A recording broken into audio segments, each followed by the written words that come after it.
Chandra, doctor Sujata रोशन, doctor रूपा रंजन हमारे साथ हैं। और अब शुरू करते हैं रैपिड फायर क्वेश्चंस राउंड। छोटे सवाल और बहुत छोटे जवाब। पहला सवाल डॉक्टर रूपा आपसे, पार्किंसन क्या सिर्फ पुरुषों को ही प्रभावित करता है?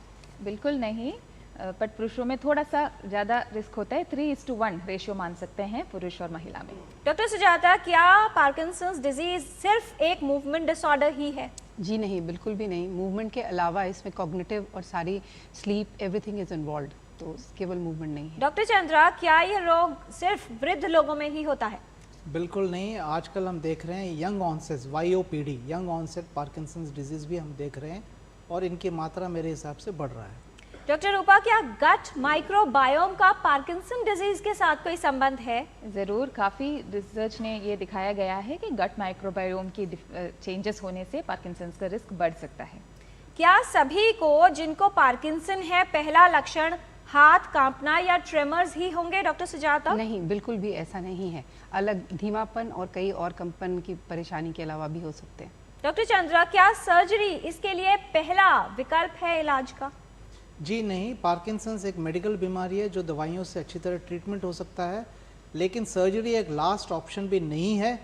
अगर इसकी ज़रूरत पड़ेगी तो ज़रूर करना चाहिए। डॉक्टर रूपा, डायग्नोसिस कैसे बनता है? क्लिनिकल जो सिम्टम्स हैं उस पर या फिर इन्वेस्टिगेशंस के आधार पर?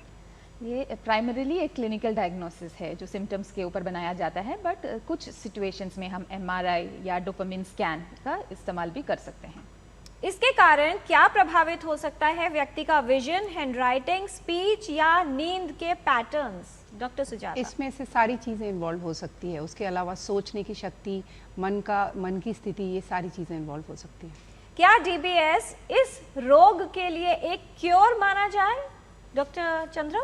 जी नहीं, DBS बीमारी को नहीं बदलता है, लेकिन इसके जो लक्षण हैं इसमें बहुत अच्छा इफेक्ट होता है और बहुत सालों तक, हो सके लाइफ लॉन्ग भी, ये इस लक्षण से विमुक्त रहेंगे। क्या ऐसे रोगी में डिमेंशिया की संभावना बढ़ जाती है जिसे पार्किंसन डिजीज हो? डॉक्टर रूपा? यस, पार्किंसन डिजीज जैसे एडवांस होते हैं यूजुअली पहले कुछ सालों में नहीं, 10 साल या उसके भी बाद कुछ % लोगों में याददाश्त की भी प्रॉब्लम्स हो सकते हैं, जिसको हम पार्किंसन डिजीज डिमेंशिया कहते हैं। क्या ऑक्सीडेटिव स्ट्रेस इस डिजीज को बढ़ा सकता है? जी बिल्कुल, बिल्कुल बढ़ा सकता है। क्या अगर किसी व्यक्ति की एक बार सर्जरी हुई है उसे दोबारा सर्जरी की आवश्यकता हो सकती है? डॉक्टर चंद्रा? यूजुअली नहीं, लेकिन हाँ कुछ केसेस में हमें लगता है कि अगर लीड की प्लेसमेंट ठीक नहीं है तो एक रिवीजन सर्जरी की ज़रूरत पड़ सकती है, जिसके वजह से उसका जो एफिकेसी है वो बढ़ता है, लेकिन यूजुअली नहीं। जी, क्या ऐसे व्यक्तियों में योग करना, व्यायाम करना कुछ लाभ लेकर आ सकता है या डिजीज के प्रोग्रेशन को स्लो कर सकता है? डॉक्टर रूपा? ज़रूर, तो कोई भी एरोबिक गोल डायरेक्टेड एक्टिविटी जो मॉडरेट या हाई इंटेंसिटी, जैसे डॉक्टर सुजाता ने बताया, तो उसमें योग भी आता है। Brisk walking, swimming, cycling, dancing, ये सब अच्छे एक्सरसाइजेस हैं पार्किंसंस के जो बढ़ने की गति हो उसको थोड़ा सा धीमा करने के लिए। क्या लिवोडोपा देना पार्किंसंस का क्योर है?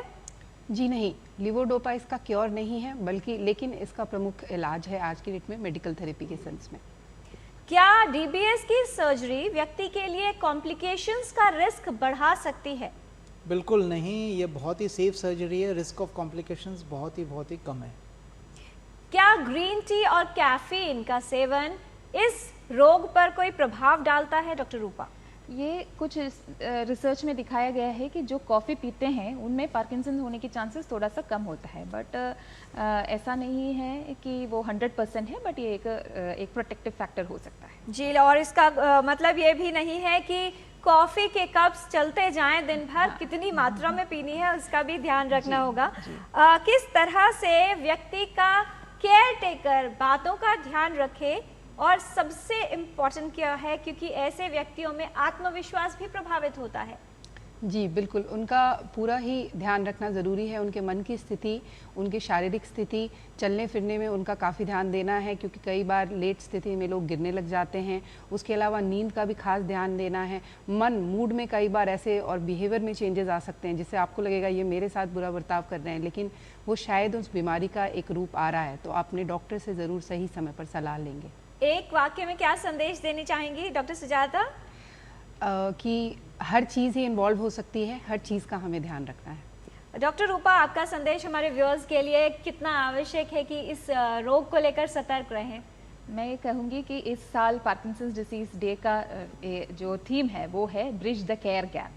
तो वो जो केयर गैप है वो डायग्नोसिस की गैप हो सकता है, इलाज का गैप हो सकता है, एंड पार्किंसंस का इलाज एक मल्टी डिसिप्लिनरी एफर्ट है। जैसे आपने देखा है neurologist, movement disorder specialist, neurosurgeon, psychiatrist, psychologist, physiotherapist और जो केयर पर पार्टनर है पेशेंट का, ये सब उसमें जुड़े हुए हैं।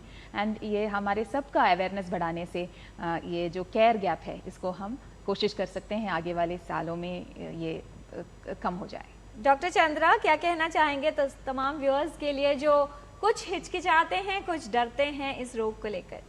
देखिए, पार्किंसन एक ऐसी बीमारी है जिसमें बहुत ज़्यादा डर है, और डर तभी फ़ायदा होता है जब वहाँ पे एक नॉलेज गैप होती है।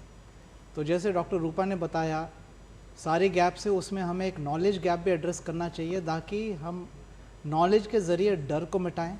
पार्किंसन एक एमिनेंटली ट्रीटेबल बीमारी है। मेडिसिन 60-70% से होता है, अगर वो नहीं तो सर्जरी भी बहुत इफ़ेक्टिव है।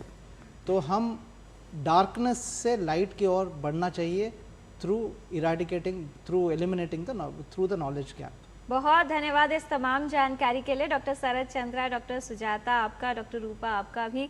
विशेषज्ञों ने विस्तार से जानकारी दी है और आपको बताया है कि कैसे पार्किंसन रोगी की देखभाल करनी है, कि इलाज के कौन से विकल्प हैं और वो तमाम बातें जो बहुत आवश्यक हैं इस रोग के लिए। कहते हैं step by step we can rise and grow, so don't let Parkinson stop your flow. इसलिए अगर हाथ कांपे, लेकिन ध्यान रखिए कि आपका मन न डगमगाए। अपने विश्वास और जागरूकता से इस डर पर विजय पाएं। पार्किंसन रोग के विषय में जानकारी पर यहाँ पर लगाते हैं विराम। आज के कार्यक्रम में इतना ही। हमारी पूरी टीम को दीजिए अनुमति। नमस्कार।